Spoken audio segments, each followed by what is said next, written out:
মুক্তির প্রথম দিনই সর্বোচ্চ আয়ের রেকর্ড গড়ল শাকিব খানের নতুন cinema Borbaad. Shakib Khan, okay, is a mega star, is a superstar of. কত কোটি টাকা আয় করলো সেটা জানার পর সবাই টোটালি এক্সাইটেড হয়ে যাবেন, বলছে সব বিস্তারিত। দেশে চলমান প্রেক্ষাগৃহ যতই কম থাকুক না কেন, শাকিব খান যে সবার থেকে এগিয়ে থাকবে এটা আর বলার অপেক্ষা রাখে না। ঈদে 150টির মতো সিনেমা হলে ছবিগুলো প্রদর্শন করা হবে। তার ভিতরে শাকিব খানের আওতায় 120টি সিনেমা হল।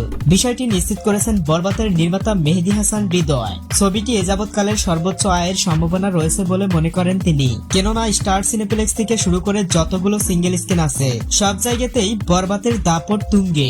একটি মানসম্পন্ন সিনেমা বাংলা ফিল্ম ইন্ডাস্ট্রিকে পাল্টে দেওয়ার জন্য যথেষ্ট ভূমিকা রাখে। বরবাদের পর আরো বেশ কিছু সিনেমা আসতে যাচ্ছে, যেগুলো এর থেকে বড় পরিসরে করা হবে। বরবাদের সাথে তুলনা করে ঈদে কোনো সিনেমায় টিকতে পারবে না এটা নিশ্চিত, তাই আয়ের দিক থেকেও এটি সবার থেকে এগিয়ে থাকবে। পার্সোনালি আমার ধারণা ছবিটি প্রথম দিনেই 10 থেকে 11 কোটি টাকা আয় করতে পারে।